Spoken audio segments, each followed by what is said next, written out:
Hey guys, welcome to the shop.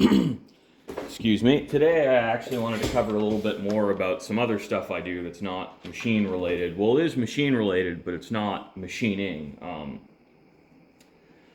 I started sort of in a related business by blacksmithing as a younger kid. I don't have any of my super early work. Actually, that is not true. Excuse me for a moment.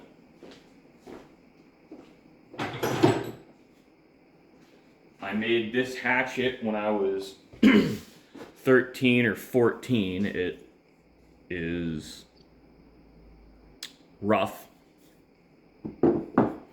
I made this more recently, probably about 6 or 8 months ago.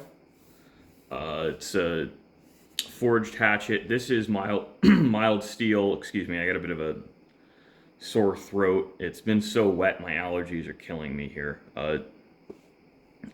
My heart goes out to you guys who haven't gotten rain, but it's rained every day for like 3 months practically. Horrible. And this is a piece of truck leaf spring I forge welded in. Pretty decent hatchet, kind of Viking inspired, I think is the way I would put it.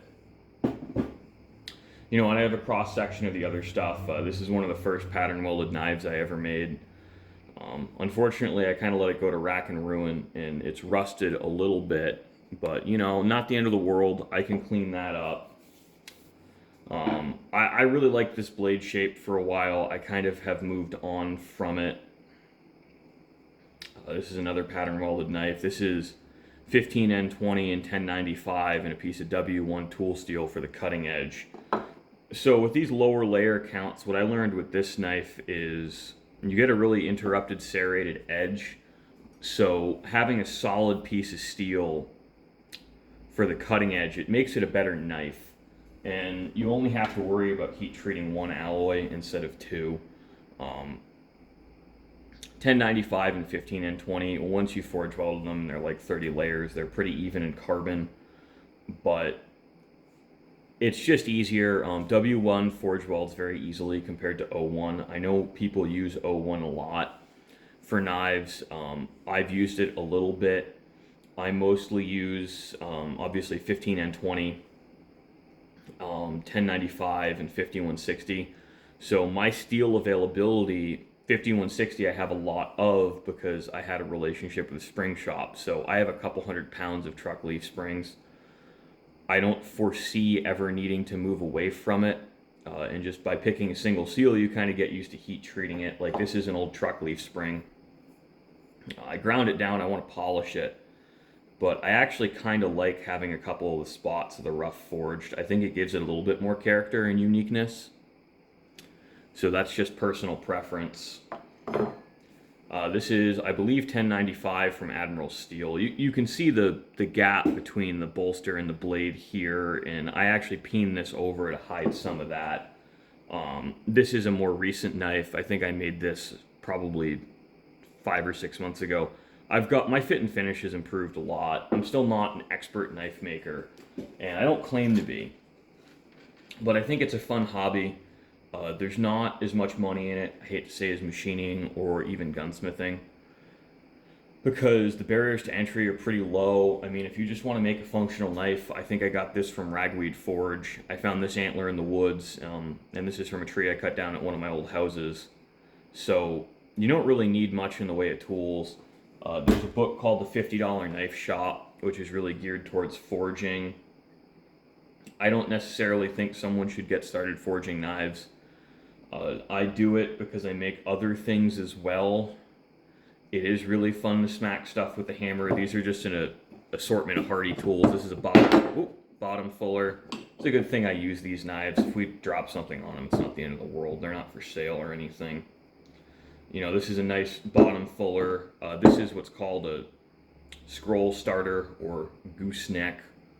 Obviously, you can see I don't use it much. This has been sitting for a year, basically. But you can use this to kind of form curves. You know, this is a knife I forged. It's really simple. This was just a quick demonstration at a shop open house that I'm never making that mistake again. You don't sell anything at those. You just get millions of people through asking questions, and I had some stuff stolen. So This is a bottom block, so I don't have a very good condition anvil, so I don't have any sharp corners, but this isn't kind of an accidental happy surprise. I actually have a good taper in this to forge bevels, which I did not intend for that to happen, but I'm pleased it did. I intended this to be perfectly parallel to the face of the anvil. But you get sharp corners on it, and that's nice. I mean, this wasn't forged out of a large enough piece. You see there's not much of a shoulder here. So fullering tools get a lot of load on them. I don't want to split the back end of my anvil off. I think what's going to happen is I'll machine or file that down to fit my small anvil. Most of my Hardy tools are to fit my 225 pounder, but this would be a good fit once I machine that down for my 140 pounder, which I keep inside the shop because I use it for straightening stuff and some quick jobs inside. So, you know, we also make a lot of decorative, this is, I don't know what I'm going to use it for. You could use it for hand towels, stuff like that. I do a lot of these things. So it's all, I made a lot of the hooks in the shop. Obviously I made the shelves. I can't imagine paying someone for that quality of work. But, you know, I do make a lot of the hardware for the shop, a lot of other stuff. So, you know, blacksmithing's a fun hobby, but it's expensive to get into. I mean, I got into it when you could get a good anvil for 150 bucks, right? You know, back then, tongs were 20 or $30 new. I think now they're 50. I mean, yes, part of that's inflation, but also the demand going up has really driven up costs for people entering the hobby. I think that it's because of the demographic appeals, it's more expensive for young people to get into. I think for a young person starting to look at making knives and knife making, I'd really recommend buying blanks, just because, you know, you can get the blank for 20 bucks. You know, you don't need a drill press to make a handle. If you make multi-piece handles like this, you don't need to worry about having a super straight hole. You don't need a bandsaw. I've made knives entirely without a vise. You know, you don't need that many tools. I think what we might do is I can do a bolster together with really simple tools. You know, that might be a sort of supplement to this video. I'll show you the whole process of laying it out, because that's really where you make your mistakes, is in your layout. Once you get it laid out well, and this is prepped well, which most all of these factory stamped blades are, it's really not a terribly difficult process to get a good fit.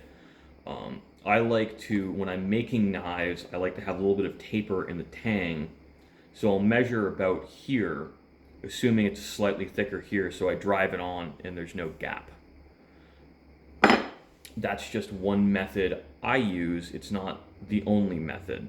So thanks for watching, guys. I hope you enjoyed. I hope this was a bit of a break from our more structured content and our more focused on production content. Just a little bit of a shop story time. Frankly, it's kind of hard for me to film the blacksmithing outside. It's just, I do it outside. I ordered a new camera tripod. I actually have this one held in a vise, and you can see how unsteady it is. So I think we'll really try and get back to it. Hopefully, you know, have some fun. I think a little bit of the blacksmithing content might be fun. I might do a video a month on it, tops, because it's not really the main focus, and I don't really actually do that much of it anymore. It's, with all of the responsibilities of running a business and a house and a dog and everything else, it's gotten harder to make time for my hobbies, but I think it is important to try and make time for your hobbies. You do need to have fun once in a while. So guys, thanks for watching. I hope you enjoyed, and as always, just I really appreciate the support. You know, it does mean a lot to me, and I always like to be grateful to the people who are kind of just encouraging this. So thank you.